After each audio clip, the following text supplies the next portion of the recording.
¿Dónde nace Pipo? No, de niño. Yo de muy chiquitito era gordo. Cuando aprendí a hablar, tenía 2 años y me decían pipón, ¿no? Como, y yo no sabía hablar todavía y yo me decía, ¿y cómo te llamas? Pipo. Claro. Sí, él era el estratega. Okay. Jaime Durán era el encuestador. Yeah. El Roberto Isurieta era Relaciones Públicas. Era un equipo, un dream team, como digo yo, ¿no? Un equipo de primera, potente. ¿no? Entonces ganamos la alcaldía y cuando ganamos un comercial en donde Alarcón iba donde el maestro Juanito, filmado detrás de un vidrio como esos vidrios biselados, ¿viste? Solo se veía las siluetas de los dos hablando. Y le decía, maestro, ¿qué voy a hacer el domingo? Es las elecciones y voy a perder. La gente te conoce, Saltamontes. Eso, cuando le presenté la idea al Yamil, el tipo él y yo nos matábamos de risa. En la presidencial también hice otro comercial que es memorable, con el que gané un premio latinoamericano al mejor spot de la historia de la publicidad, el de los Adams, ¿no? Y los del Precon no volverán, si esto era Jacobito, las aduanas. ¿Incidió eso? Pero hermano, ¿qué te parece? Tuve que tener guardaespaldas por primera vez en mi vida. Claro. Porque en ese tiempo yo tenía la agencia en la Orellana y Wimper. Claro. Una noche tiraron unos balazos, yo creo que para asustar, ¿no? No era un país donde te mandaban a matar. Sí, claro. Porque el Alvarito en un momento, en la segunda vuelta iba a ser con el Alvarito. Iba a ser con él, no, la segunda vuelta fue con él. Claro. Y él se trajo al Kennedy, que es ahora secretario de salud de Trump. De Trump. Que es un Kennedy medio chimbo, pero Kennedy al fin. Entonces le trae y recorría con su avión por todo el país ofreciendo empleo. Claro. Y claro, con un Kennedy parado al lado ofreces empleo, te creo, ¿no? Claro. Y entonces nos empezó a minar, yo ahí le tiré los Adams encima y listo, no hubo más, ¿no? Porque yo me entero en campaña de que tenían el aporte de Aspiazu a la campaña. 3.1 millones de ese tiempo, que serían unos 10 o 12 de ahora, ¿no? Claro. Es una locura. Entonces me rebelé, traté de objetar y no logré, ¿no? Y entonces yo vi que eso iba a ser un problema llegando a la presidencia. A la casa y conversando con el viejo me dice, oye, mijo, yo no sé qué hará, hermano. Dice, pero creo que estás haciendo las cosas bien.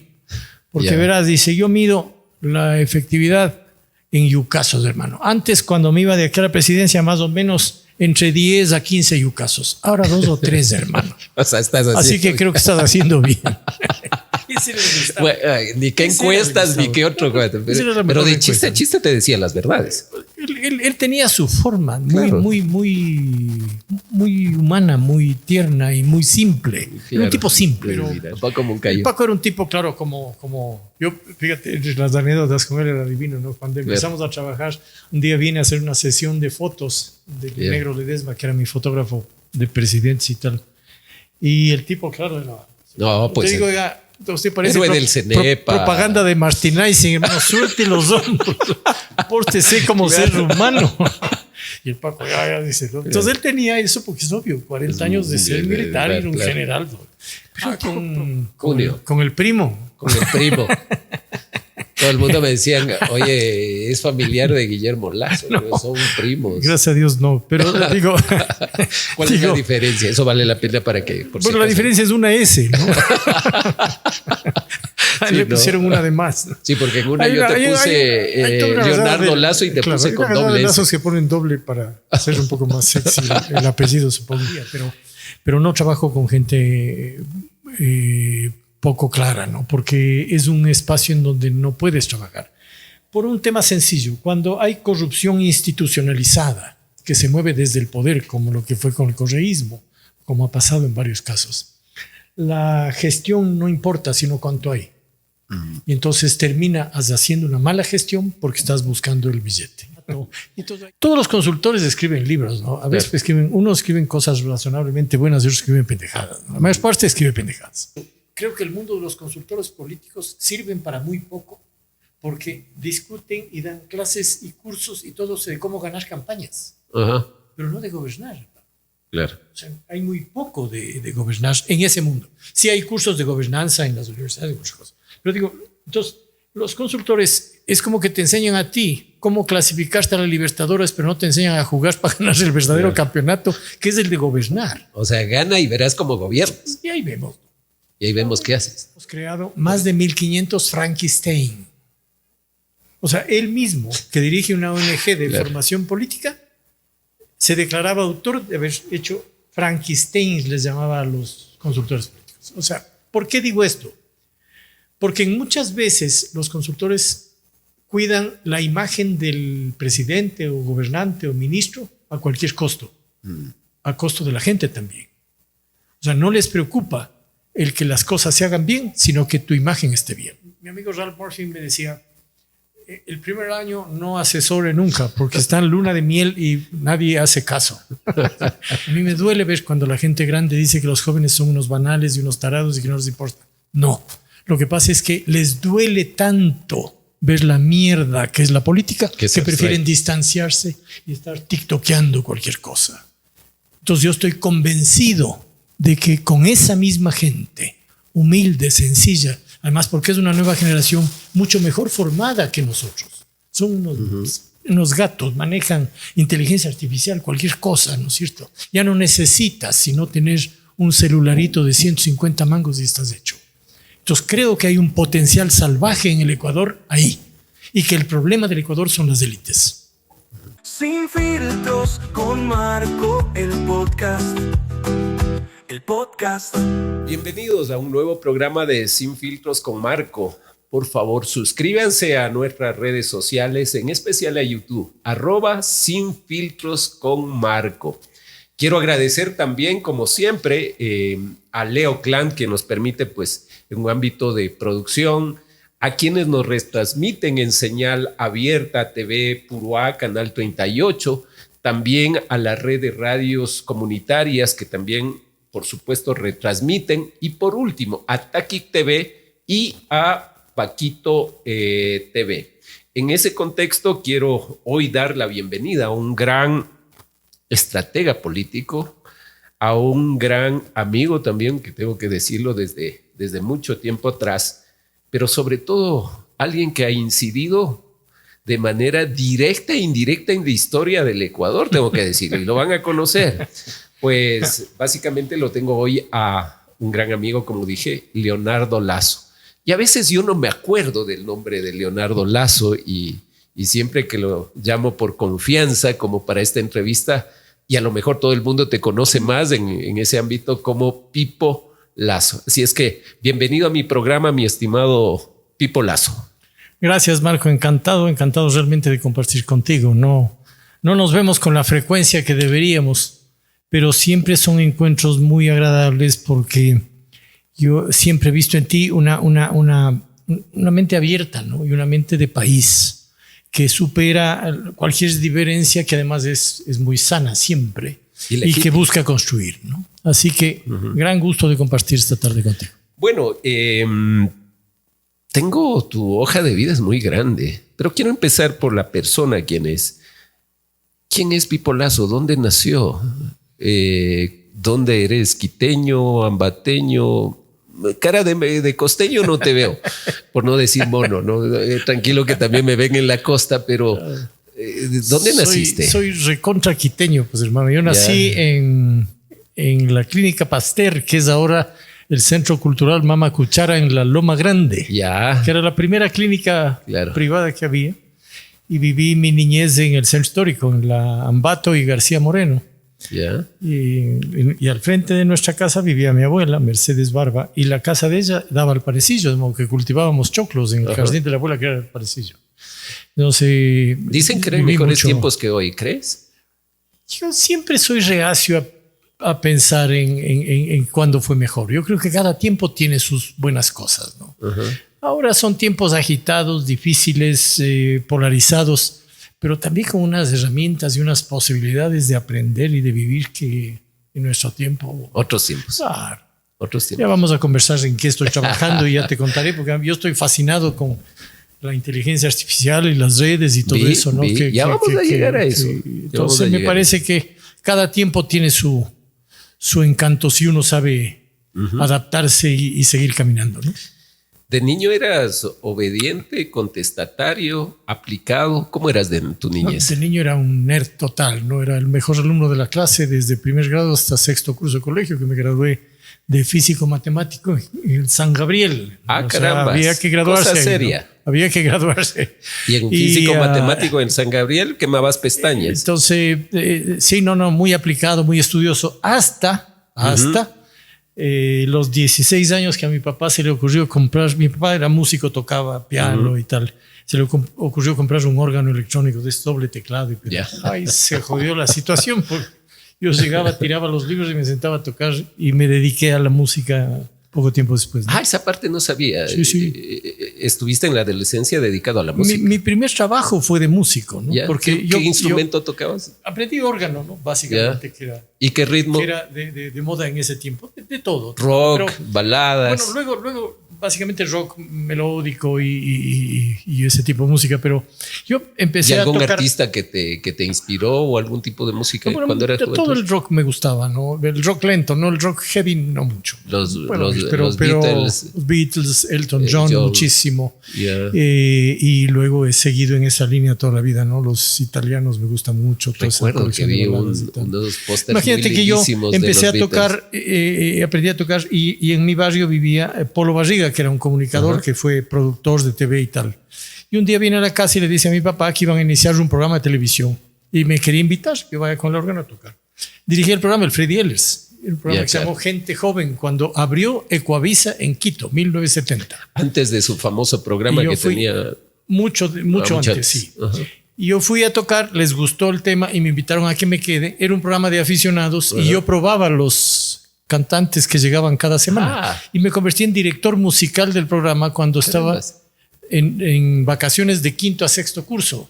Y yo, que nunca fui malo para negociar, arreglé un sueldo razonable y me fui de la casa a vivir solo cuando tenía 17 años. Ah, carambas.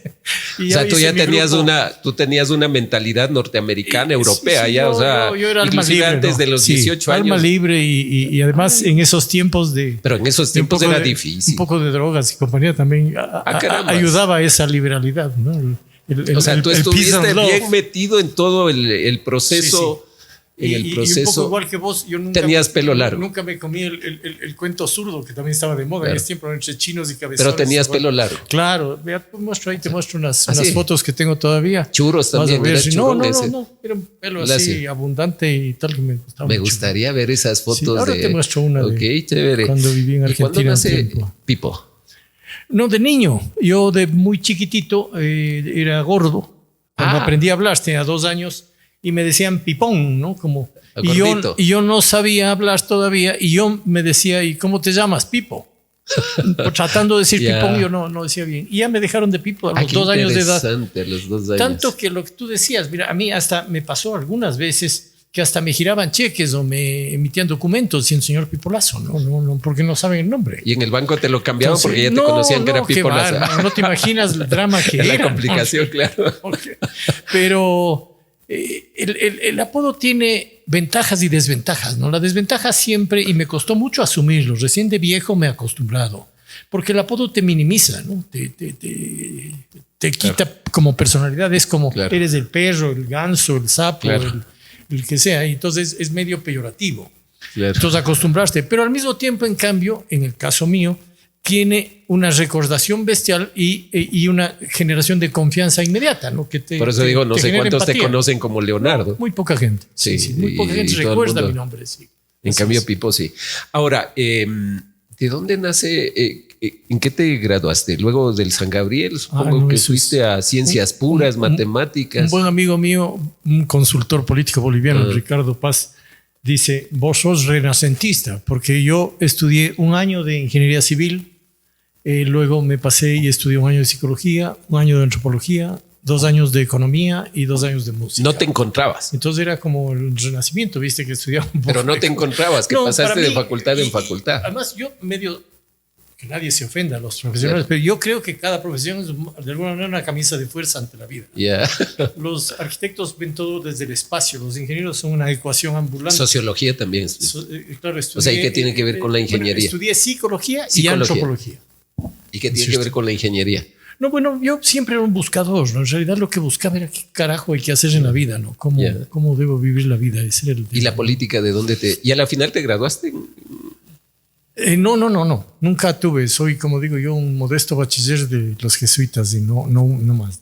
Ah, interesante. O sea, tú eres un autodidacta. Claro, totalmente hecho. Entonces, pulso, ¿cuándo sí. empieza este tema de la vocación de la consultoría, el análisis político? La política en mi generación fue parte de genética, ¿no? Porque yo, mira, de niño, yo tenía 9 o 10 años cuando en mi casa una tarde veíamos en radio la famosa crisis de los misiles, cuando Nikita Khrushchev manda misiles nucleares y Kennedy le pone los barcos de la Armada gringa frente a Cuba. Y mi mamá decía que se iba a acabar el mundo. Entonces estábamos rezando el rosario. Pero hubiera sido cierto. Entonces, es como un tatuaje político que te ponen un poco temprano. Pero si se hubiera dado el tema. No, claro, era verdad. Era verdad, claro. Ahora, si alguien aplastaba el botón, si tú ves, por ejemplo, si me dices entre los músicos y tal jóvenes, mi súper ídolo a quien yo quería además parecerme, tenía unos lentes igualitos y tal, era John Lennon, ¿no? Profundamente político, político, ¿no? Y Luther King y Robert Kennedy y Gandhi y entonces yo todas esas historias las veía, ¿no? Toda la confrontación, esa lógica pacifista. Y eso fue en adolescencia. Eso en adolescencia y juventud, ¿no? 60 y pico, 70, ¿no? ¿La universidad influyó en algo a pesar de que no estuviste en algunas carreras, no? Estuviste en la central. No en la católica. Sí. La católica. Solo en desanimarme de que no debía estudiar.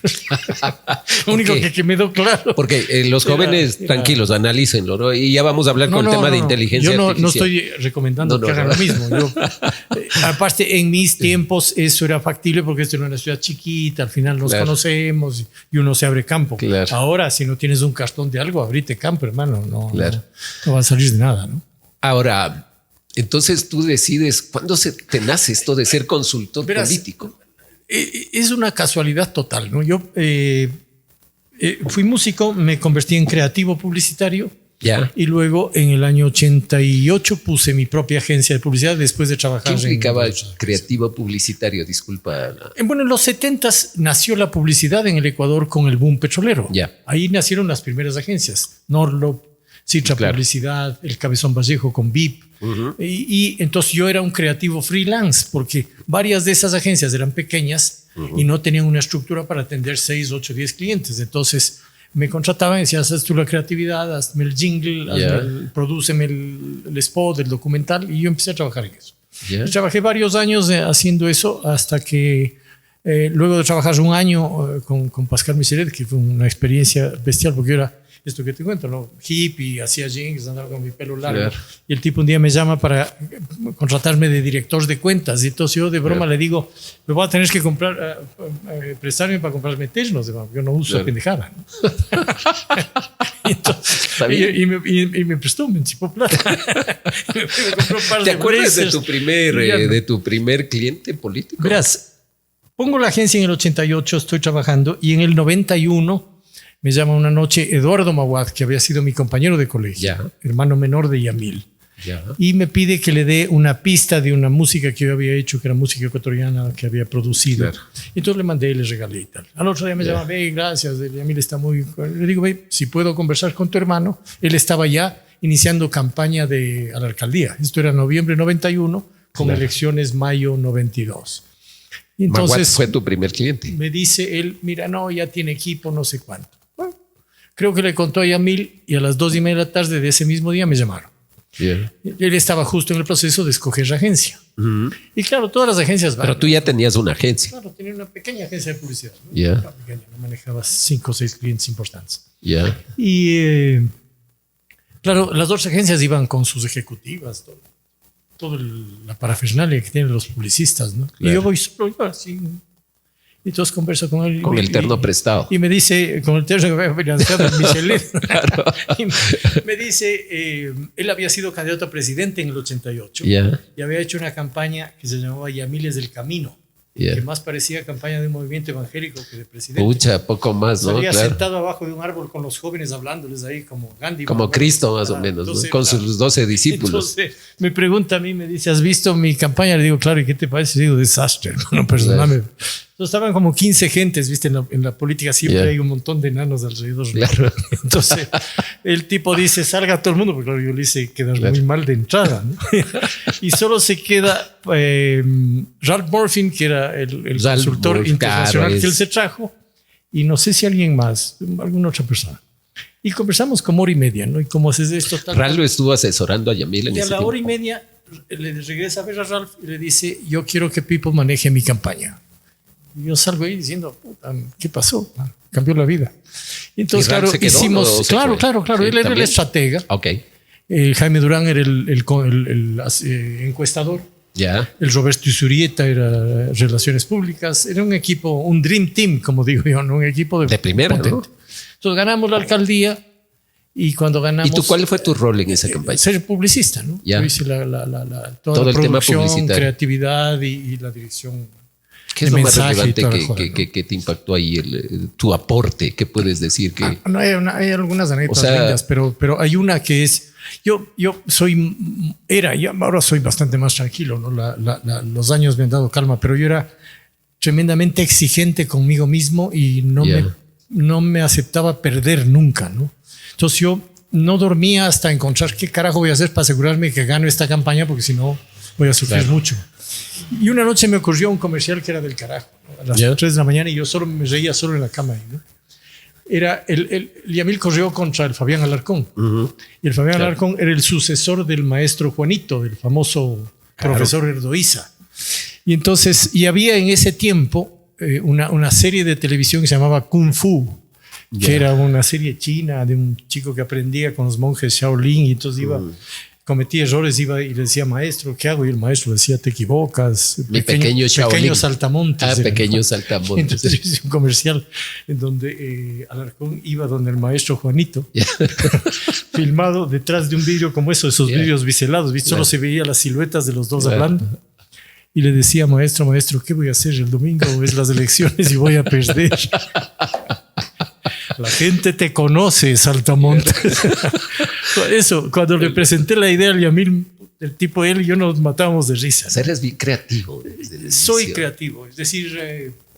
claro, supongo que hasta ahora, pero en ese tiempo eran cosas nuevas. Siempre fui introvertido, ¿no? Pero son cosas nuevas. En ese tiempo, hoy la creatividad ha avanzado a esos puntos, pero en ese tiempo hacer algo así era... Sobre todo era raro. Porque era más formal las campañas de esos tiempos. La creatividad requiere una gran libertad en la vida. Ser irreverente, ser contracultural, mirar mucho, caminar, leer, olfatear, escuchar música, entender las culturas. Y en esta sociedad siempre faltó creatividad, porque aquí somos demasiado... Claro. En cambio, y en ese tiempo más, creo, por eso te digo, los contextos eran más. Hoy tienes una apertura, ya vamos a hablar. La conectividad que te permite, voy a hacer algo, te metes, googleas y copias lo que han hecho en China, hermano. Claro. En mi tiempo andaba. No, había que... Uno mismo tenía que producir sus cosas. Entonces, esa creatividad hizo que me levante rápido. Ganamos la alcaldía. Y luego hicimos ese fue proceso. Tu primera campaña. Mi primer cliente, sí, mi primera campaña y mi primer cliente. Y estuve con él hasta la presidencia. Okay. Y luego cuando terminamos la presidencia gané un premio latinoamericano. En la presidencial también hice otro comercial que es memorable, con el que gané un premio latinoamericano al mejor spot de la historia de la publicidad, el de los Adams, ¿no? Claro, con los Abdalá y los del PRECON no volverán, si esto era Jacobito, las aduanas. ¿Incidió eso? Pero hermano, ¿qué te parece? Tuve que tener guardaespaldas por primera vez en mi vida. Claro. Porque en ese tiempo yo tenía la agencia en la Orellana y Wimper. Claro. Una noche tiraron unos balazos, yo creo que para asustar, ¿no? No era un país donde te mandaban a matar todavía, no eran los tiempos. Pero sí te asustaban porque eran los Bucaram. Claro, y en ese tiempo eran los Bucaram. Y entonces, pero sí, ganamos y tal. Y luego viví toda una tragedia de ese sueño de convertirme en el gran consultor latinoamericano. Me recorrí el continente dando charlas de la victoria con Yamil y el proceso. Ahora, ganaste una campaña electoral con Yamil Maguad. ¿Entraste al proceso comunicacional con Yamil? En la presidencia ya no. Pero en la alcaldía. En la alcaldía sí, manejé los 7 años de comunicación el ahí. tema total. del trole, ¿lo manejas? El trole es, verás, yo... Sí, La parte de comunicación. Tendremos que hacer unos 8 programas para contarte tanta pendejada que tengo, ¿no? Pero el caso del trole... Ya.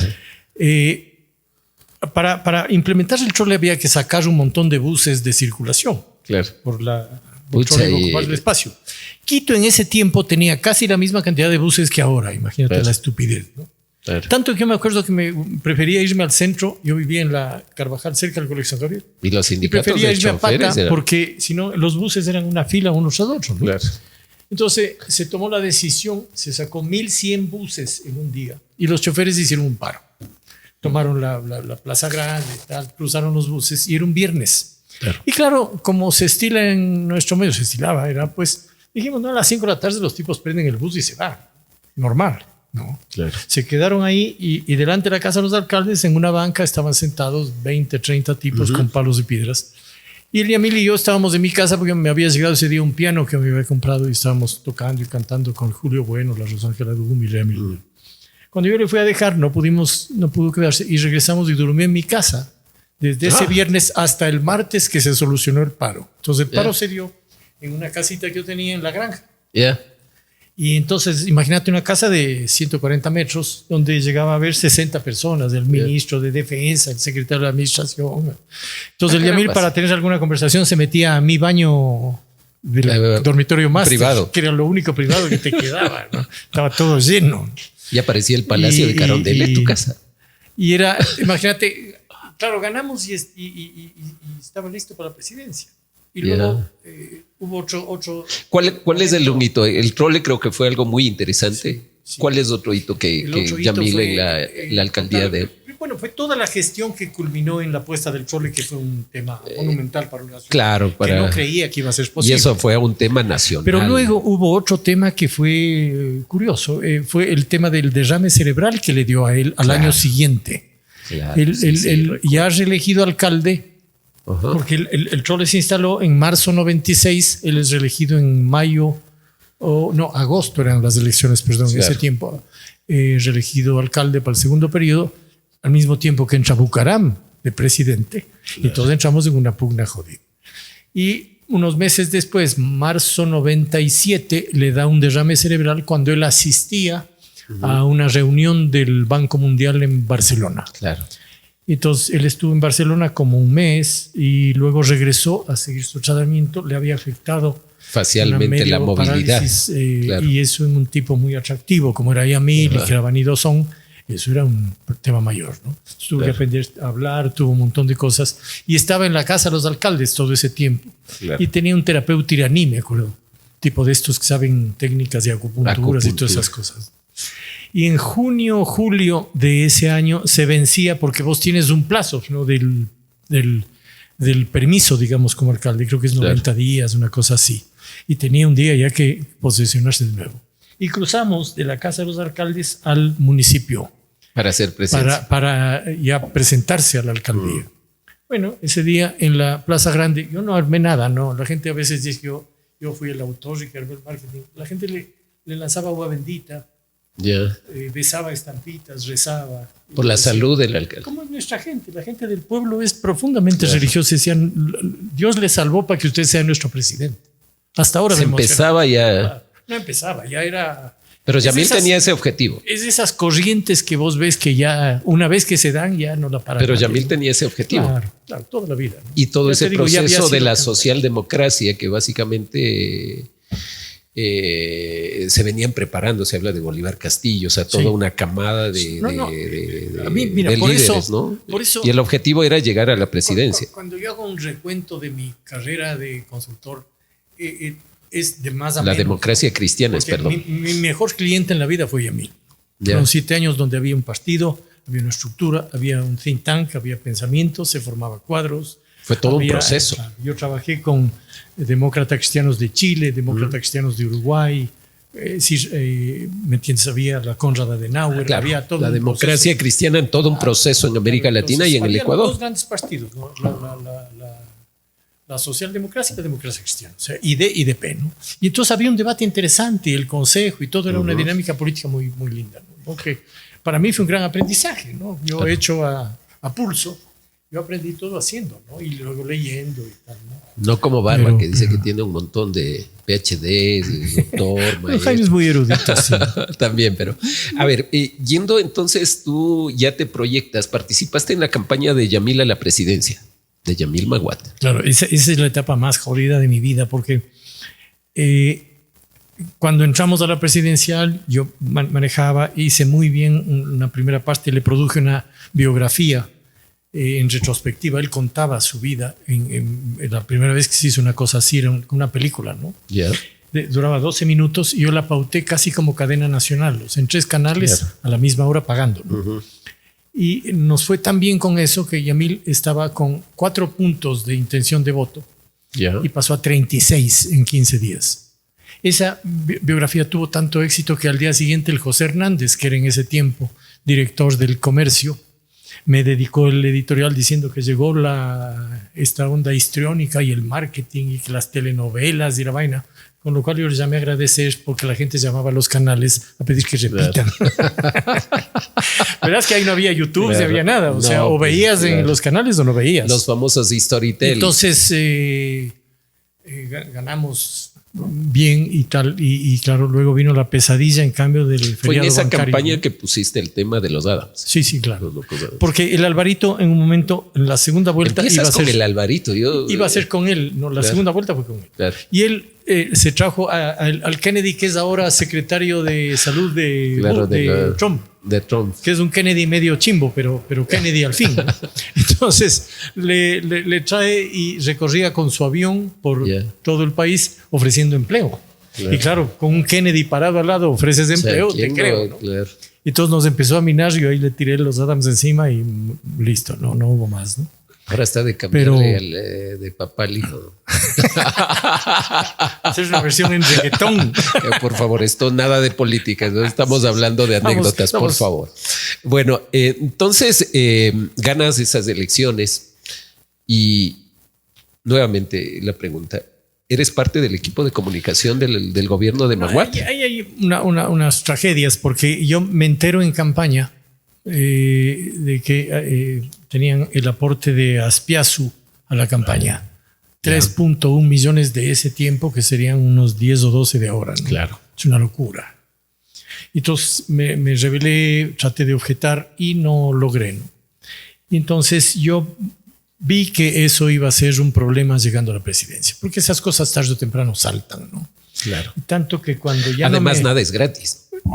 O sea, básicamente. Era de cajón. El tipo tenía quebrado el Banco del Progreso, que era uno de los elementos fundamentales para lo que sucedió y además a futuro. Tenía una deuda salvaje de Melec, que era de él, una deuda con el Estado de toda la plata que quieras. O sea, tenía todos los líos. O sea, él quería vincularse para de alguna manera tener... Era una estupidez recibir dinero. Por ahí, si quieres, recibirle $100,000, pero no una plata que te comprometa. ¿Fue el principal financista? Claro, de lejos. 3.1 millones de ese tiempo son 10 de ahora, te digo. O sea, te pagó media campaña. Claro. Entonces, yo vi eso y cuando ya en marzo, cuando apareció eso, yo llegué donde mi mujer y le dije, nos vamos a vivir a Estados Unidos porque esta mierda saltará tarde o temprano. Claro. Entonces, yo voy a seguir en la campaña porque no puedo retirarme, porque si yo me retiro van a decir que no me dio la talla para hacer la presidencial. Claro. Y que yo era y tú ibas de crecida. Era bueno para lo municipal, pero que ya para lo grande tuvieron que traer otro. Yo dije, esa no. Terminé de ganar y para cuando gané ahí hubo otros problemas internos. ¿Quién era el estratega de Yamil en ese tiempo? ¿Recuerdas? El mismo Ralph. El Ralph. Sí. Ahí hubo unos problemas y entonces ya estaban un poco molestos conmigo y ya decidieron trabajar con otras agencias y yo me separé del equipo de gobierno. Y ya no formaste parte. No, pero fue... Es que pues son 100,000 anécdotas, ¿no? Me separo en agosto, cuando el Boli Zurieta me dice que el presidente está pensando si va a trabajar conmigo o no. Yo le dije, no se preocupe, yo me retiro, no hay problema.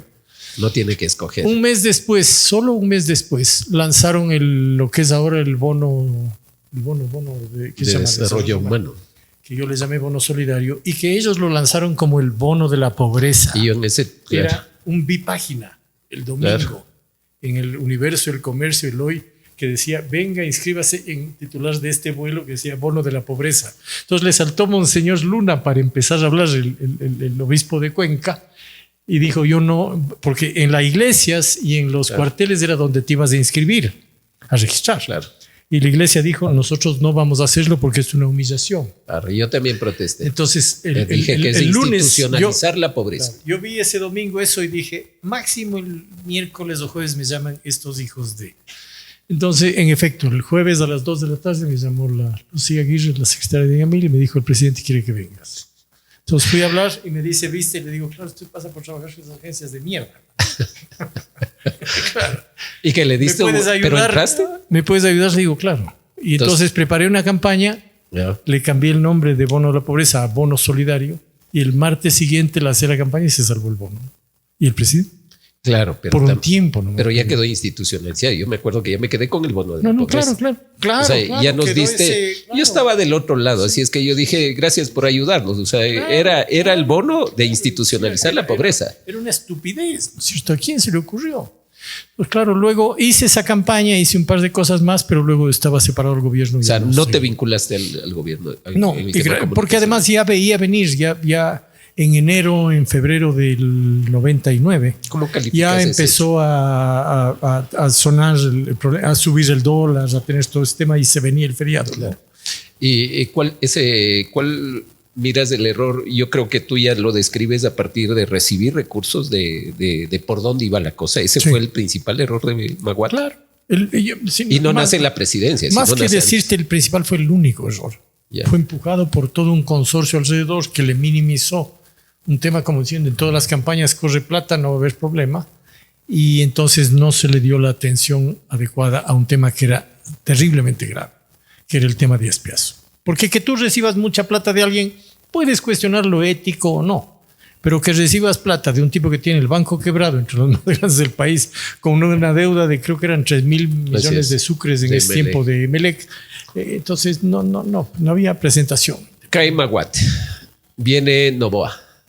¿Tú entras con Noboa a trabajar?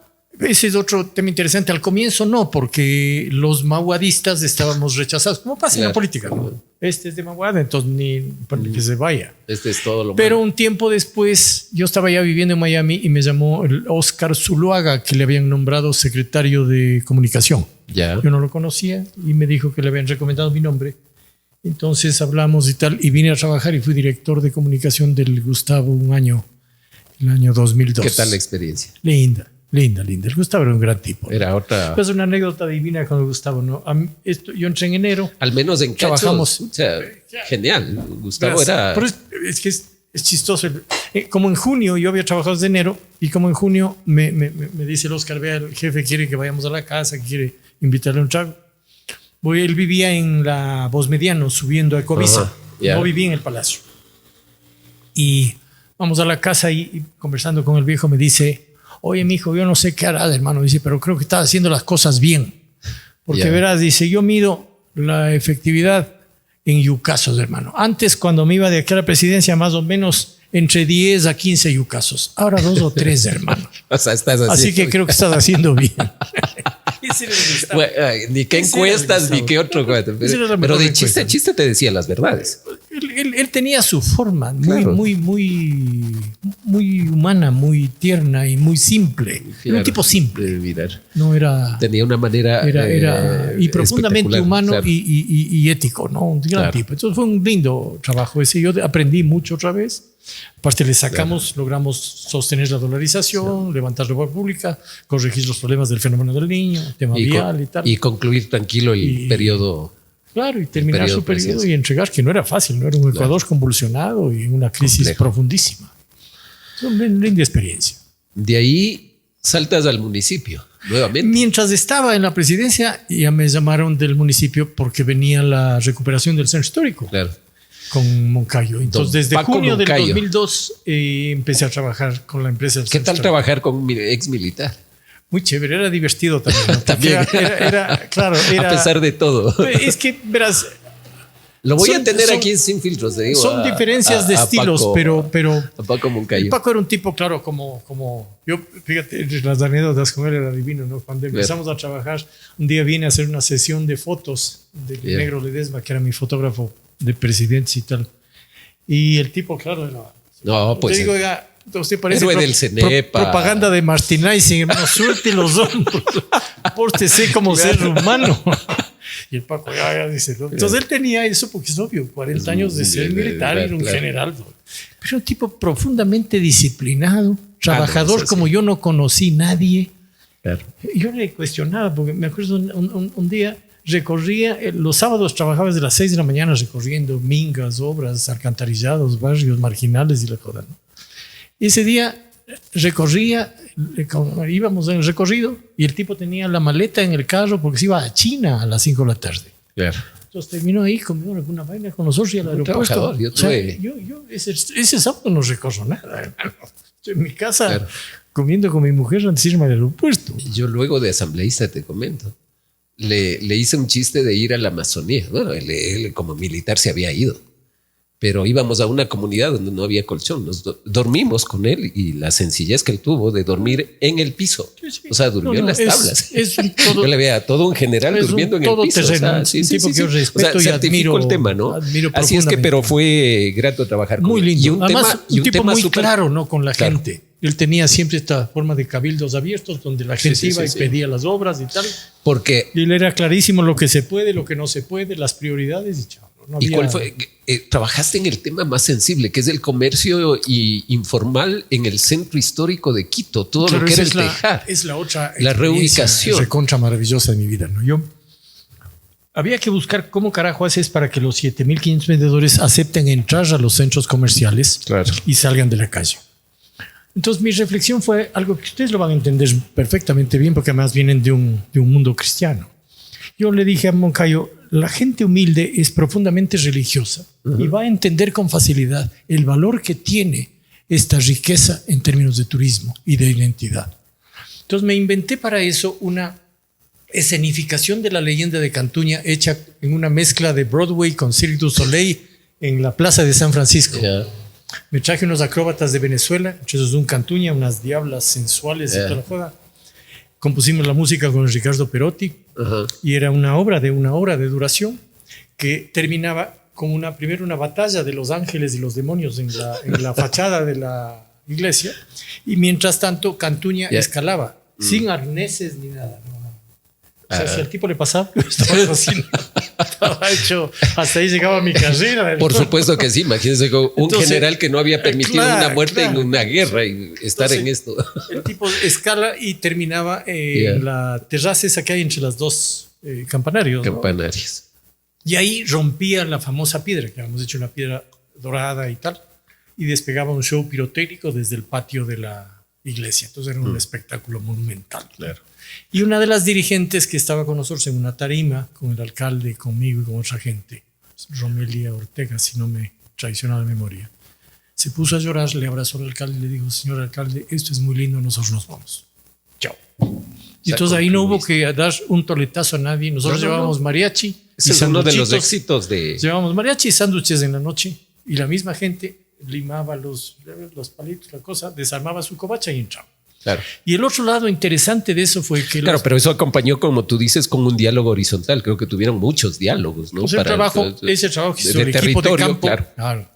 Y el comunicacional aliado, pero ese es un éxito fundamental. La otra campaña que era paralela era cómo sostener los centros comerciales, porque eso es lo que dijeron era, nosotros no aguantamos mucho tiempo. Si la gente no viene a comprar, nos salimos de la casa de nuevo. Claro. Si en 5 días no viene a comprar, estamos afuera.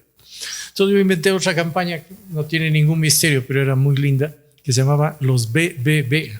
Hasta ahora les dicen. Bueno, bonito y barato. Entonces hice unos comerciales medio, incluso unos picarescos, un guardia que le vacilaba a una chica, le decía los BBB. Y luego tuve que ver cómo usar esa frase, porque esa frase había estado comprada por Santa María. Pero logré que ellos me permitan durante 6 meses usarla y con eso se consolidó el esquema y ahí están, todavía sobreviven. Así es. El esquema, ¿no? Esa fue la parte interesante. ¿Qué más hiciste en la época del alcalde Paco Moncayo?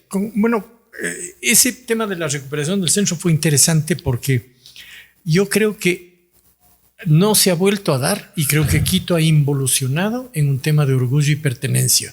Ese fue el mejor momento de Quito en términos de orgullo y pertenencia, porque vos habías tenido un gran proceso como Guad, la primera ciudad con transporte eléctrico, la primera ciudad que hacía reciclaje, control vehicular de contaminación, o sea, habíamos cultura, habíamos hecho todo un trabajo, era una ciudad modelo en la región, y a eso le coronas con el centro histórico y la estrategia de turismo. Esto era un paraíso, una belleza. Claro. Y los quiteños, mi eslogan de la campaña era primer patrimonio de la humanidad y de todos los ecuatorianos. Entonces, hasta ahora me pone el pecho así, hermano, cuando digo esa vaina, ¿no? Porque me da orgullo ser quiteño por ese centro histórico. Y creo que de ahí para acá se ha ido perdiendo, porque claro, lo que pasa aquí, cada alcalde cambia de logo, cambia de marca, cambia de onda. El uno ya no le parece que el centro histórico, por ejemplo, en tiempo de Barrera yo peleaba mucho porque ellos tenían la filosofía de que el centro histórico no era lo importante, sino que había que encontrar el patrimonio en cada rincón de cada barrio. Y año a año te entiendo, pero ¿qué te parece en mi barrio esto de la identidad del maestro Juanito? El tema es, yo creo que un gran problema que tenemos como país y como ciudad es esa falta de identidad y de construirla. Claro. La construcción de identidad debería ser un trabajo permanente, que ahora, como lo que hacen ustedes, y yo estoy trabajando hay que construirlo desde la sociedad, porque ya desde el poder lo veo poco probable. Ahora, interesante, de ahí sales de Paco Moncayo y te metes en un tema del Yasuní Tete. O sea, Claro, ¿cómo te metes en procesos sociales? O sea, yo dije algo interesante, o sea, hay alguien que está moviendo esto detrás y nadie se entera. No, verás, tú eres el poder de, en realidad, a mí me da un, es como una, no es casualidad en la vida, pero en realidad entre el mundo de la política y lo público, cada vez que hay una cosa así compleja, alguien dice llámenle al Pipo. Claro, porque hay un pendejo que se va a poner en unas causas muy jodidas y terminan las cosas jodidas, claro. les ayuda, después dicen sáquenle al Pipo. Claro, luego que se vaya. Porque, ya vamos a hablar de eso. Entonces, esa vez fue. Claro. Primero me había llamado ya antes la Juana Ramos, que estaba de secretaria técnica en ese tema, antes, pero luego se constituyó una comisión que era el Roque Sevilla, Yolanda Cacabatze y el Francisco Carrión. Okay. Y entonces ellos, todos conocidos, Roque me llamó y me dijo, quiero que hagas la campaña. Y yo es una campaña en cambio que me dio una alegría bárbara, porque yo sabía que Correa se estaba suicidando políticamente con esa campaña, porque sabía que él estaba mintiendo, que no iba a dejar el petróleo bajo tierra y que luego él solo quería el pretexto para luego de 2-3 años decir los países del norte y el imperio no me deja tal, así que tengo que explotar. Y claro, cuando pasó eso de que decidió no dejar en tierra, aparecieron los Estados Unidos, que fue el principio del final de él, ¿no? Así que la hice con una alegría bárbara. Y era tu primer tema, a pesar que ya el tema del trole fue también un tema de ambiente, campañas que tienen que ver mucho con esta línea. Sí, pero esta sí fue exclusivamente un tema ambiental, ya de conservación serio, ¿no? del ambiente. Sí. Muy bien. Y luego te vas para Venezuela, Leopoldo López. No, bueno, antes, lo de Leopoldo es anterior. Es mientras trabajaba con Moncayo. ¿Ya? Trabajé un año. ¿Él era alcalde? 2005, él era alcalde de Chacao en ese tiempo, ¿no? Chacao es el centro financiero de Caracas y él era alcalde. Y entonces yo daba charlas y tal en Miami, en algunos... unas ONG que habíamos fundado allá, que era el Centro Interamericano de Gerencia Política. Y allá vino el equipo de Leopoldo un día y fue un amor a primera vista de lado y lado. No les encantó mi forma de pensar y a mí de ellos, y inmediatamente me contrataron y iba una semana al mes. Pero cuando llevaba como 10 meses, un día yo iba a viajar el domingo a Caracas y el viernes me llaman de la empresa del Centro Histórico donde yo tenía contrato. Y me dicen que estaba ahí un agente de la Interpol preguntando por mí. Entonces ¿y dónde está el kilo de droga? Me asusté, me preocupé y cancelé el viaje hasta ver qué pasaba. Y el lunes que fui a la Interpol, el tipo me dijo que se trataba de una investigación de la SEBIN famosa de Caracas pedida por el gobierno venezolano. Entonces decidí retirarme con pesar, pero me dio miedo porque los chavistas eran jodidos y habría sido perfectamente factible que me pongan un kilo de droga en la maleta. ¿Qué tiempo estuviste ahí? 8 o 9 meses estuve trabajando con Leopoldo, una experiencia linda también. ¿Qué hiciste ahí? Bueno, aprendí un montón, hicimos cosas bien originales. Hasta ahora me encantaría hacer algunas cosas que él hizo, ¿no? Él desarrolló, por ejemplo, un modelo. Él tenía una muchacha, una arquitecta, que no me acuerdo el nombre, que era una directora de planificación. Nosotros recorríamos juntos Caracas pensando ideas creativas. Y, por ejemplo, desarrolló un modelo de polideportivos verticales, ¿no? Que eran, como el clima te permite allá, eran semiabiertos, claro. ¿Viste? No eran con pared, sino... y eran de 3, 4 pisos con canchas y tal, y múltiples ahí dentro, ¿no? Puestos en la mitad de los barrios más pobres de la pobreza. Claro. Y entonces le cambiabas la dinámica al barrio, porque de pronto tenían las señoras donde hacer yoga y tal, y bailoterapia, y los muchachos jugaban básquet a las 11 de la noche. Béisbol. Y tal. Entonces hicimos otra cosa que era en el Paseo Bolívar, que era la calle principal. Hicimos un bulevar en donde había la ruta que era fast and slow, se llamaba. Los venezolanos eran bien gringos, hablaban inglés, ¿no? Entonces era el lado rápido para los que circulan, y al lado era una colección de jardines japoneses en la vereda, en donde la gente podía sentarse a hacer tai chi mientras el otro iba a toda madre. Que se decía entonces, que es la Europa de América Latina, ¿no? Fue un modelo muy creativo que les llevó a Leopoldo a ser el mejor alcalde de Latinoamérica, nombrado en Estados Unidos. Y además luego competía con un prospecto de presidente, ¿no? Para Venezuela. ¿Tú ya lo viste, ¿no? a Leopoldo López como un líder de la oposición fuerte? ¿Tenía ya esos temas? Hablamos porque además participé y estuve en lo que se llamó el firmazo, que fue el primer acto de recoger firmas contra Chávez, claro, para oponerse a una consulta que él quería hacer para consolidar su dictadura, la reelección indefinida, entonces pendejada que luego lograron. Claro. Y entonces ahí, de hecho, ese tema fue el que seguramente generó el que a mí la SEBIN ya me vea con cierto... Claro, con cierta amenaza, un riesgo que vino ese tema y yo... Claro, porque él sufrió unas consecuencias medias complejas. Luego vivió una cosa terrible y tuvo que salir, estuvo preso. Creo que hubiera llegado a ser presidente de Venezuela. Claro, iba camino a ser presidente. Tipo muy bien. Pero una experiencia maravillosa también, como cada ahora. ¿Y ahora qué pasó en el 2022? Vamos avanzando. Con el primo. Con el primo. Todo el mundo me decían, oye, es familiar de Guillermo Lazo, no, son primos. Gracias a Dios no, pero digo... ¿Cuál es la diferencia? Eso vale la pena para que... Bueno, la diferencia es una S, ¿no? Le pusieron una de más, ¿no? Sí, porque en una yo te puse Leonardo Lazo y te puse con doble S. Lazos que ponen doble para hacer un poco más sexy el apellido, supongo. Una experiencia, un aprendizaje inmenso, ¿no? Maravilloso, porque... A mí me contacta Juan Carlos Holguín el domingo 12 de junio del 22. El paro empezaba el lunes. Y nos reunimos y me propone ir a la secretaría. Y yo le digo, no, yo no soy para eso. Yo te hago asesoría de afuera. Yo hora y media de quejarme y tal. Y me dice, ve, honestamente, si no nos aceptas, vamos a tener serios problemas porque la comunicación va a ser fundamental en el paro y probablemente se cae el gobierno. Entonces, claro, ya cuando me planteas así, yo tengo que ser patriota, hermano. No puedo tampoco irme a la casa y quedarme con esa frustración de haber sido cobarde en un momento así, ¿no? Claro. Entonces, y el domingo ese es una linda experiencia, porque él me dice, ven a las 5 al Palacio, ¿no? Y normalmente en el poder, yo digo, siempre te hacen un masaje, ¿no? Luego el poder es muy jodido, pero al menos al comienzo... Bienvenido, ven el presidente, te invito a una copa de vino, un café, alguna huevada. No, a mí pase, entro a la sala de gabinete de seguridad. Entonces estaba el ministro de Defensa, comando conjunto, comando la policía, el CIES, toda la gallada. Y yo ya estaba ahí ejerciendo una vaina. Entonces llega el presidente, conversan y como 40 minutos después Guillermo me dice, oye Pipo, ¿qué hacemos con la comunicación, hermano?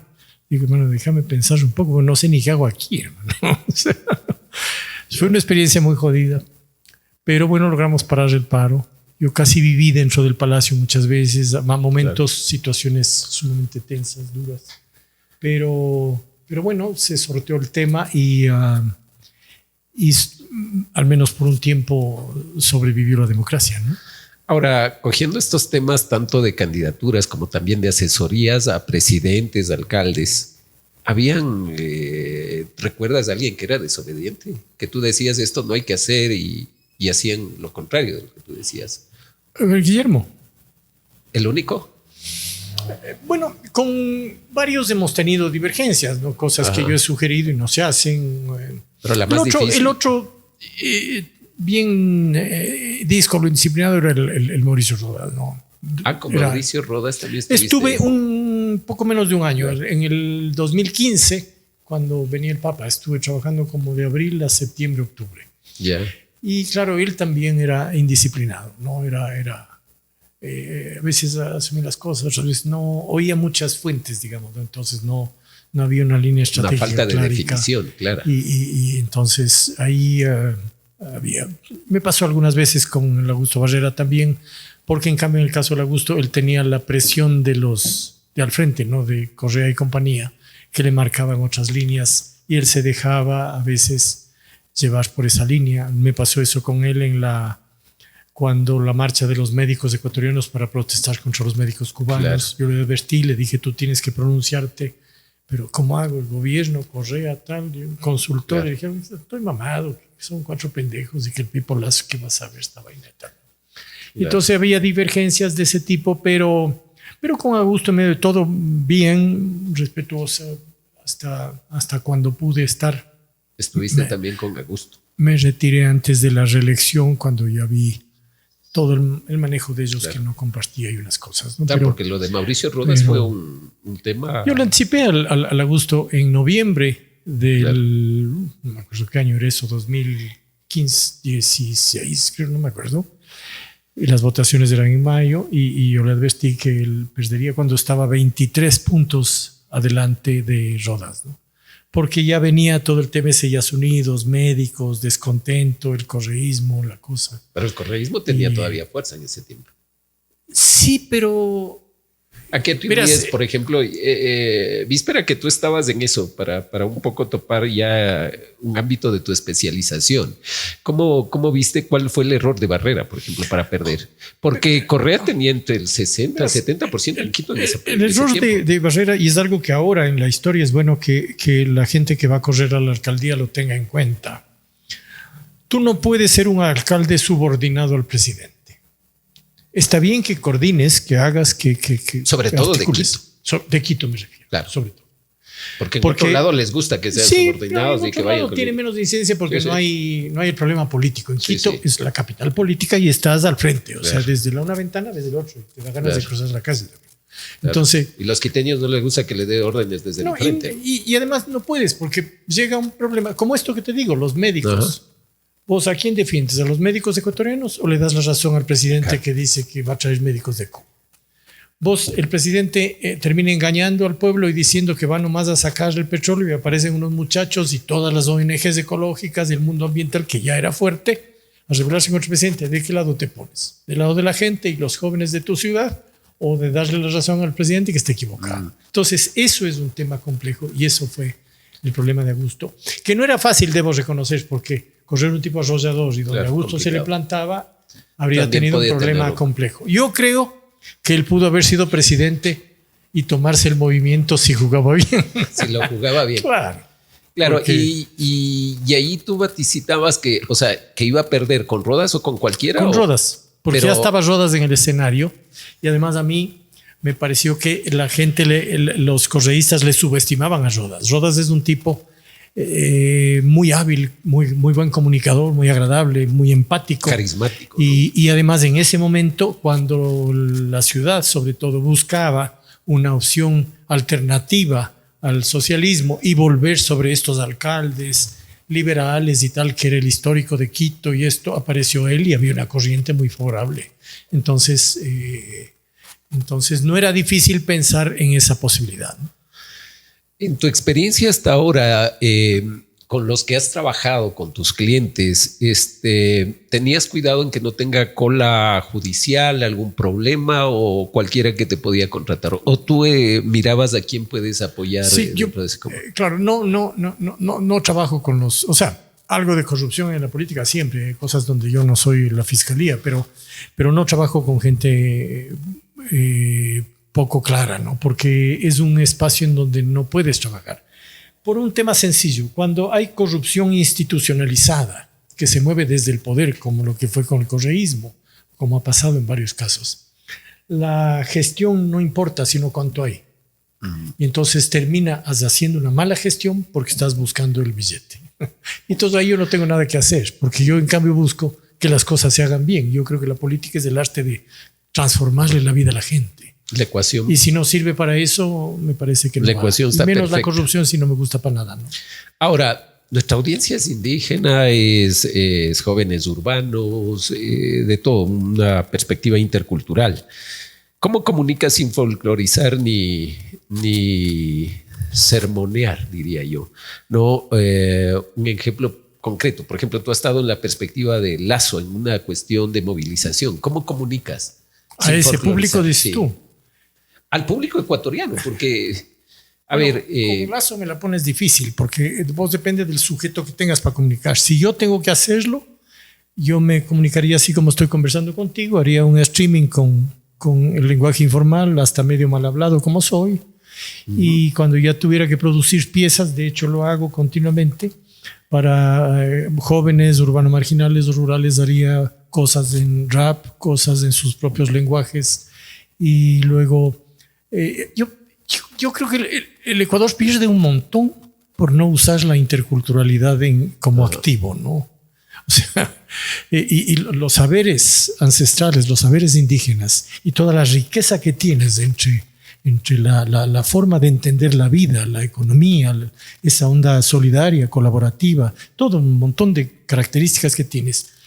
Cuando uno las entiende, empatizas muy bien. Yo, más bien a mí tú me llevas jóvenes indígenas y me llevo del carajo, ¿no? Me parece, porque es un mundo donde veo una potencia bárbara. Y más bien lo único que necesitan es que justamente desde el poder les den, pero soplen la brasa un poquito para que ese talento salga, ¿no? Como claro. Sí pasa en urbano marginal de Medellín, por ejemplo, o en rural de Antioquia, ¿no es cierto? Todo ese talento se potencia todo el tiempo. Es una fortaleza, ¿no? Claro, es una fortaleza gigante que te hace que ahora tengas un peso gigante de industrias culturales, música, producción audiovisual, artesanía, como fuerza nacional, impacto en el PIB, ¿no es cierto? Claro. Pero aquí el Ministerio de Cultura desaparece. Entonces, ¿crees que es de lado a lado o hay una perspectiva de lado a lado? Por ejemplo, en una visión política, ¿no? Que todo lo politizas también desde el otro lado. Es decir, hay una ideología de izquierda que, por ejemplo, genera estos temas a veces cuestionados, entre comillas, digo.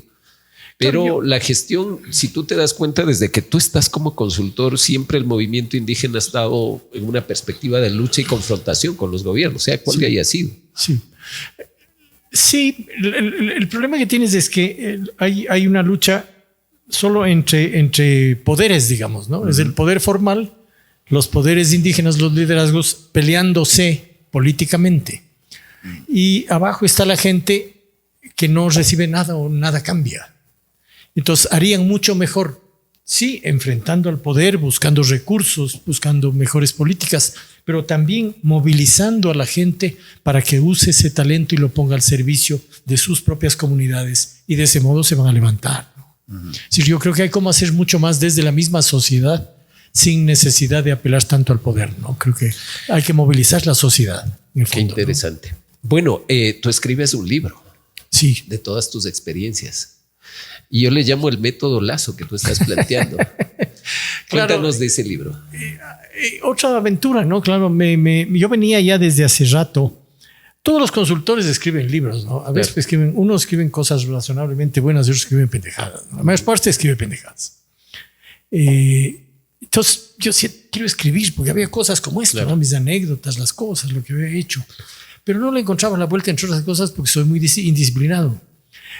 Como vengo del mundo de la publicidad, donde escribes textos cortos y guiones de spots de un minuto, me jodido sentarte a escribir 400 páginas. Claro. Hay toda una disciplina que es otra cosa. Pero vino la pandemia y hoy había escrito fragmentos, cosas, tenía unos análisis hechos de la campaña de Obama, del caso de Cambridge Analytica con Trump, de anécdotas aquí de lo que viví con uno y otro. Tenía artículos sueltos, cosas. Entonces me senté a escribir, a completar, editar eso y publicar el libro que lo saqué en el 2022, ¿no? Y en donde recojo algunas, pero sobre todo recojo en una visión de esto mismo que estamos conversando, o sea, cómo fortalecer la democracia. La democracia, eso es lo interesante, porque no es solamente técnica, sino Tú tienes una orientación clara de definir y apoyar el tema de fortalecer la democracia. Por ejemplo, de hecho, creo que el mundo de los consultores políticos sirven para muy poco, porque discuten y dan clases y cursos y todo de cómo ganar campañas, Ajá, pero no de gobernar. claro. O sea, hay muy poco de gobernar en ese mundo. Sí hay cursos de gobernanza en las universidades y muchas cosas. Pero digo, entonces, los consultores es como que te enseñan a ti cómo clasificarte a la Libertadores, pero no te enseñan a jugar para ganar el verdadero campeonato, que es el de gobernar. O sea, gana y verás cómo gobiernas. Y ahí vemos. Y ahí vemos qué haces. Entonces a mí eso no me gusta, por eso no escribí de eso. Y ese era mi problema. Como no encontraba qué escribo sobre eso, porque siempre me parecía una pendejada, pero hasta que encontré esto y decidí escribir sobre cómo fortalecer la democracia, ¿no? Y además te metes en un nuevo elemento, que son este tema de lo digital. Bueno, ahora sí, ahora estoy metido en el tema digital, porque lo otro es, claro, escribí el libro y luego la gente me decía, le gustó y esto otro, lo lancé en la Feria de Guadalajara, me fue bastante bien. Pero luego descubrí que los libros los lee el 0.00001 de la gallada y entonces en el fondo no transforman nada. Claro. ¿No es cierto? Y la gente, o les regalas el libro, la gente que lo compró, muchos de ellos no lo han leído. Claro. Y si lo han leído, se olvidaron al día siguiente porque vale un carajo. Y me vuelven a preguntar cosas que están ahí escritas, ¿no? Claro. Entonces te das cuenta que no es por ahí, ¿no? Y que ahora el tema es las redes. Y claro, me tomé un buen tiempo para seguir investigando cómo carajo hago en las redes, porque es un mundo distinto, aparentemente lleno de banalidad, de basura, de negatividad. Y hay un mito que, gracias a Dios, con este proyecto lo estoy venciendo, que es el que los jóvenes son unos tarados que no les importa ni la política, ni lo positivo, ni construir, ni nada. Y yo he lanzado 2 videos hace 72 horas y ya va como en 80,000 vistas. Entonces, muy bueno, parece que sí les interesa. Y les está gustando. Entonces, aunque de Otavalo me dijeron que no se parecen, pero que tienes que hacer algunos ajustes ahí. Sí. Lo que pasa es que todavía los diseños de la IA no son muy precisos. Sí. Sabes más del Medio Oriente que todavía de Otavalo. Pero con lo tuyo yo creo que ya está alimentando la inteligencia artificial. Es que ese es el tema. Ese es el tema, ¿no? Ahora, entremos a la coyuntura. ¿Cómo ves tú al gobierno de hoy? Perfecto, parche, reality. Bueno, es un fenómeno el presidente. Acabo de ver una encuesta que dice que es el mejor de Sudamérica. Sí. O sea, no sé si, bueno, encuestas y encuestas, ¿no? Pero bueno. Sí, debe ser la del Cristian Boutier de Argentina que hace esa medición. Y puede ser, porque lleva poco tiempo este segundo mandato. Y entonces creo que la gente todavía le apuesta mucho, como pasa, ¿no? La gente no te vota en el primer año. Te dice, vamos a ver. ¿Está haciendo bien las cosas comunicacional y estratégicamente? Verás, yo estratégicamente creo que faltan un poco de cosas, pero en la posmodernidad yo no sé si realmente ya interesa la estrategia de gobernanza, sino una estrategia más de golpes de impacto y una buena estrategia digital. El presidente tiene una gran estrategia digital y controla la conversación en las redes. Esa es una gran fortaleza de él. Que poco se valora, ¿no? Porque no es un buen comunicador, el discurso, no sé qué, pero la parte digital es muy potente. No digo que yo comparto los principios y las formas con que se maneja, digo, es muy eficiente. Se parece a Correa, es decir, poner la agenda. Eso sí lo hace. En comunicación luego, es elemental poner la agenda. Luego ya me parece que en cambio hay un vacío de algunos temas que me parecen fundamentales. O sea, el Ecuador necesita unas reformas de fondo, si no, no va a cambiar jamás.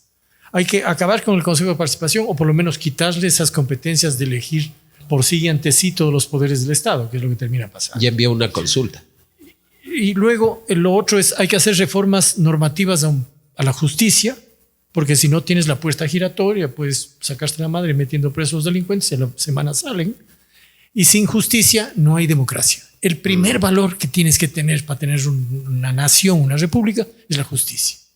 Y eso en el Ecuador es un desastre. Vos anda aquí cerca al sitio judicial y ahí afuera te dicen siempre que todo se arregla con billete. Desde el tipo, el que da los turnos, el otro, todo. Eso es Vox Populi entre los abogados. Entonces, pero claro, no hay una reforma de fondo ni se debate en la Asamblea. Digo además, estas reformas son muy posibles porque él tiene mayoría en la Asamblea y él podría jugar a aprobar las reformas con mayoría simple, que es lo que necesitas, y luego validarlas con un plebiscito. No Y con eso es leyes perfectamente. económicas urgentes. O sea, puede ser parte del tema, pero las leyes económicas o las dos acciones de políticas tácticas, digamos, están bien. Pero en el fondo, ¿qué es lo que el Ecuador necesita para ser sostenible, para ser un poco mejor? Una reforma de fondo de la justicia, una reforma del equilibrio de poderes, que es Consejo de Participación, y unas reformas adicionales son reforma laboral, reforma para mejorar, arreglar la crisis del IES. Hay que debatir en un momento. El tema de seguridad. El tema de seguridad, sin duda.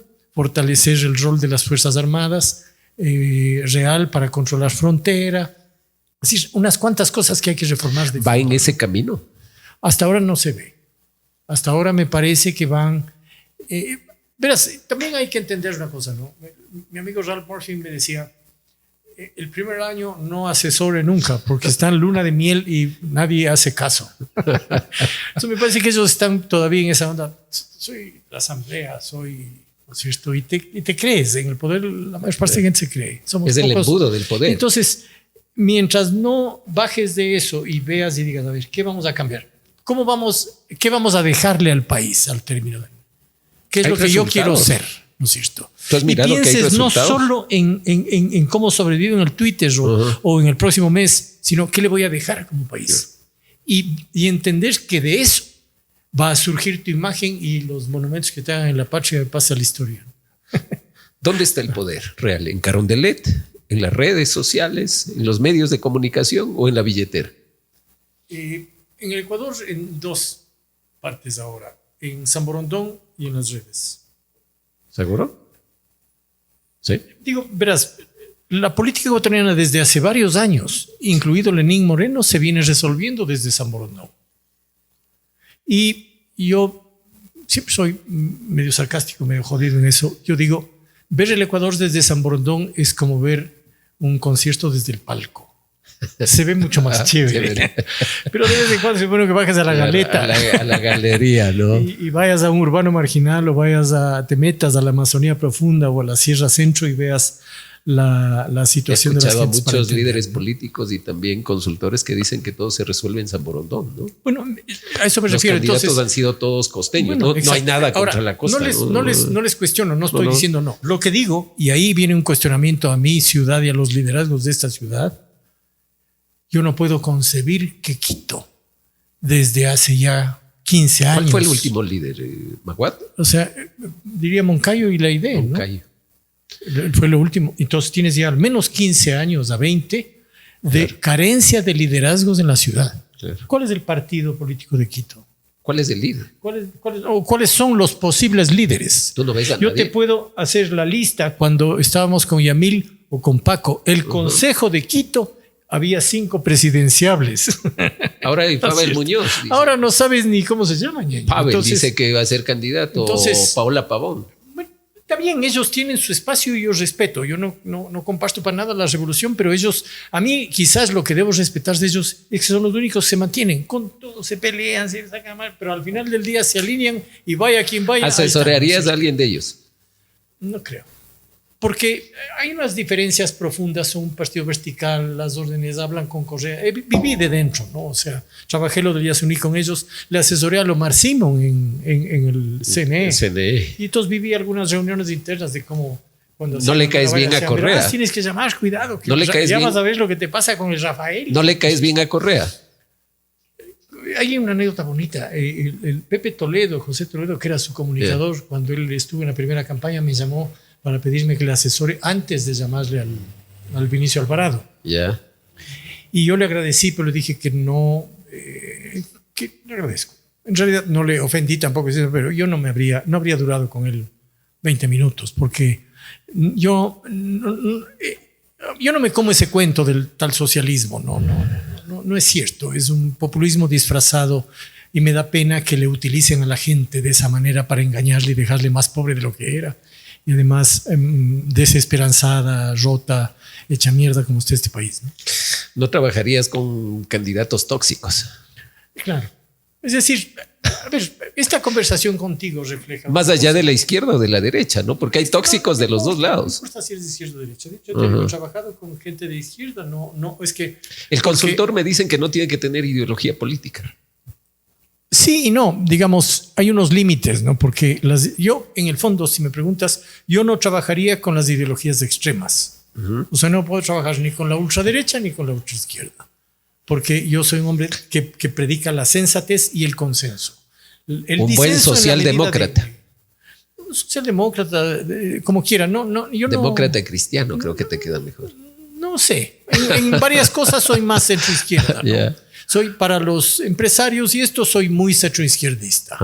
Y para la gente de la izquierda soy muy centroderecha, en cambio. Entonces a mí me parece bueno eso porque al final respeto los dos lados, pero dentro de un espacio de sensatez y de construcción. Yo creo que al final pueden ser rivales, pueden sacarse la madre en una campaña, pueden sacarse la madre en un debate, en una asamblea, pero al final somos ecuatorianos y tenemos que ponernos de acuerdo en una agenda y sacar adelante esa pendejada, ¿no? ¿Los consultores políticos salvan o secuestran la política? En general, yo creo que los consultores políticos le han hecho mucho daño a la política en Latinoamérica. ¿Sí?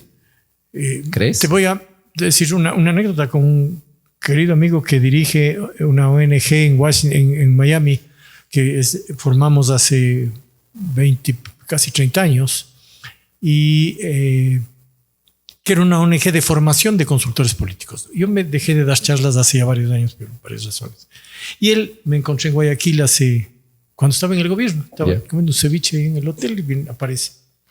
Y cuando me estabas con Lazo. Y charlamos un momento y me dice, oye, ¿cómo cambió el negocio? Y la cosa es venezolana, ¿no?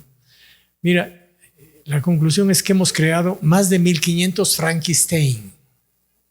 O sea, él mismo, que dirige una ONG de formación política, se declaraba autor de haber hecho Frankenstein, les llamaba a los consultores políticos. O sea, ¿por qué digo esto?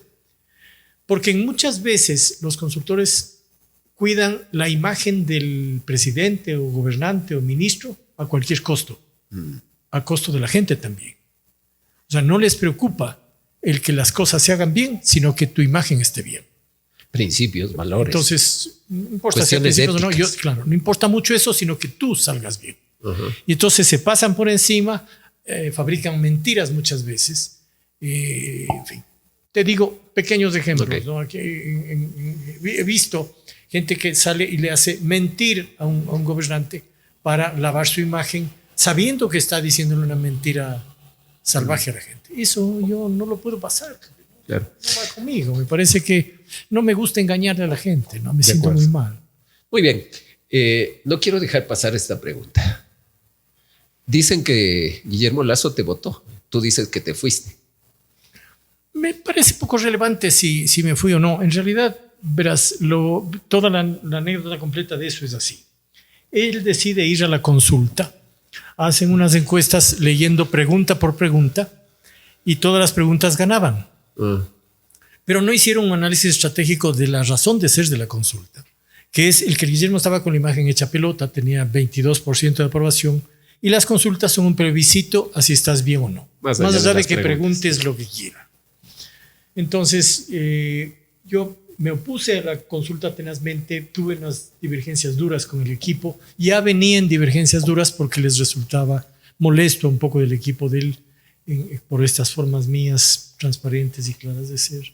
Y entonces hubo un par de incidentes en las fiestas de Guayaquil el 9 de octubre tanto el Guillermo incluso anoche me dijo, hubo unos errores de comunicación, pero vamos a seguir adelante. Y yo vi que la cosa no estaba muy clara porque de otros lados, de la gente de alrededor de él, vi que me iban a seguir boicoteando y a la mañana siguiente me levanté, escribí mi renuncia y la mandé. Entonces sí me fui. pero ellos luego salió el Guillermo, hombre como él, que soy un pobre cojudo para dejarle a uno de los hombres más ricos del país y presidente de la República, salió a decir que yo no, a mí no me importa. Me tomé una cierta vendetta cuando le escribí una carta después de vi todo eso.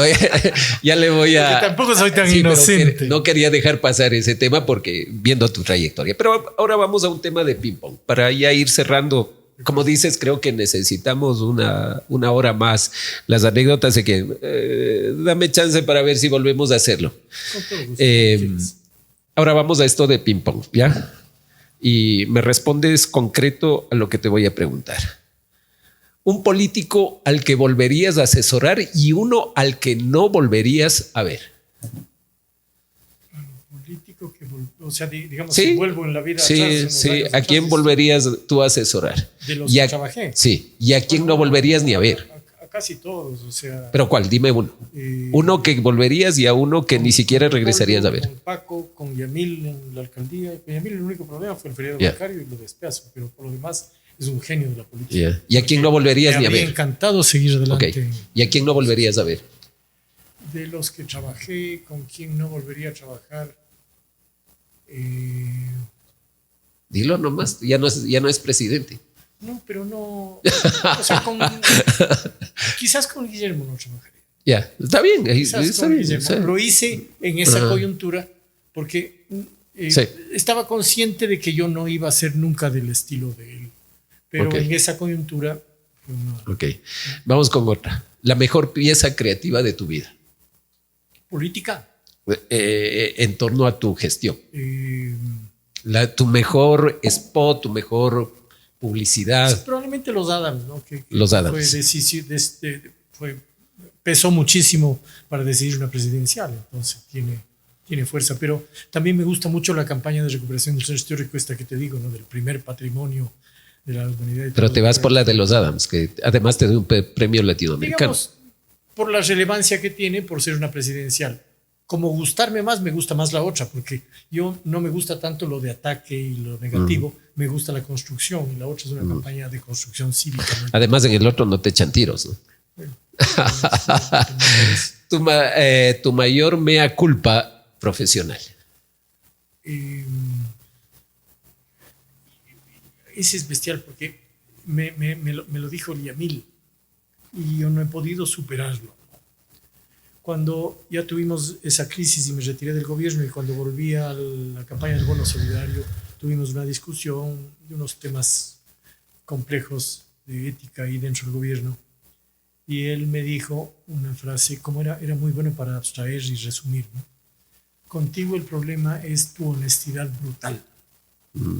Entonces yo soy un tipo de una transparencia tan grande que yo no sé cómo he sobrevivido en la política, porque termino siendo un gran ingenuo.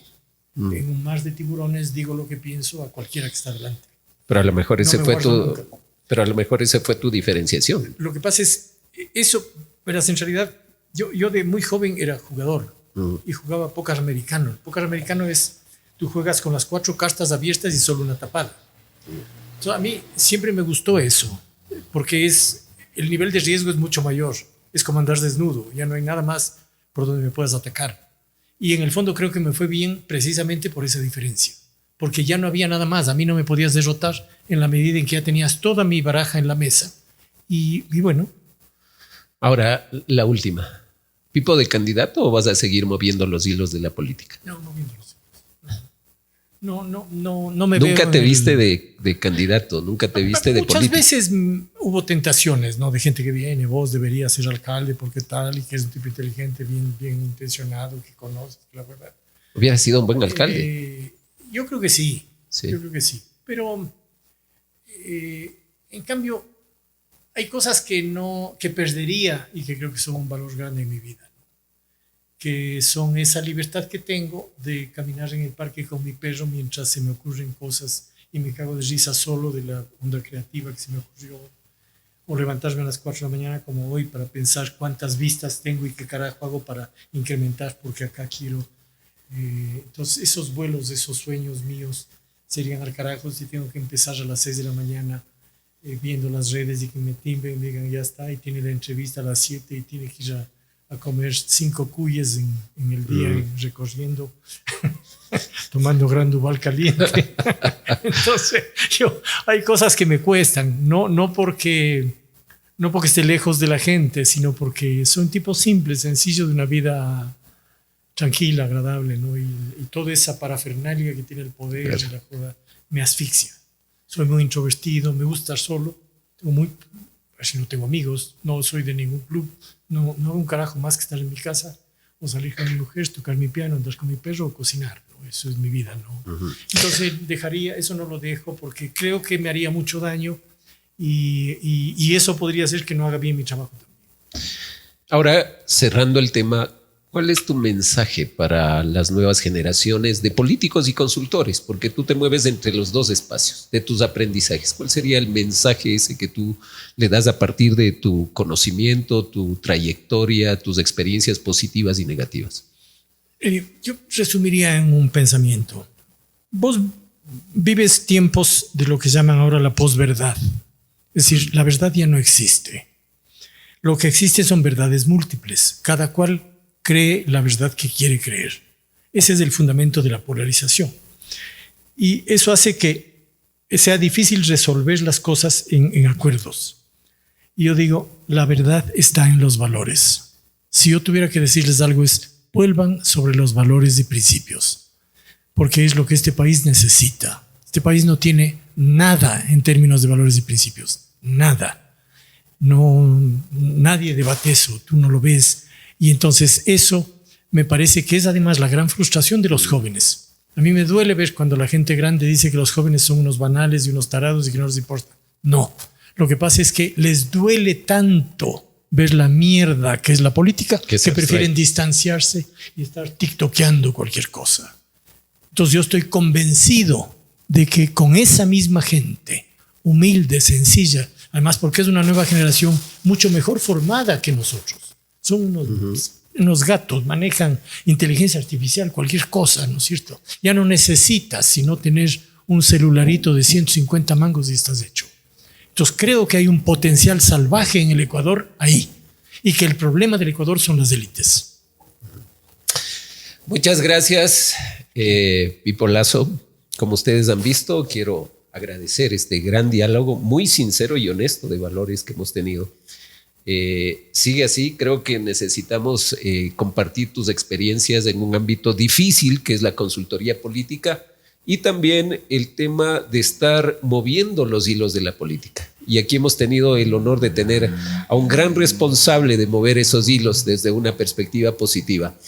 En ese contexto, agradecerles por su atención y pedirles nuevamente que se suscriban a nuestras redes sociales, @sinfiltrosconmarco en YouTube y pónganle también ahí un me gusta. Así es que nos volveremos a ver en un nuevo programa de Sin Filtros con Marco. Muchas gracias, mi estimado. A ti, Marco. Gracias. Un fuerte abrazo. Un fuerte abrazo. Sin Filtros con Marco, el podcast. El podcast. Suscríbete en nuestras redes de Sin Filtros con Marco.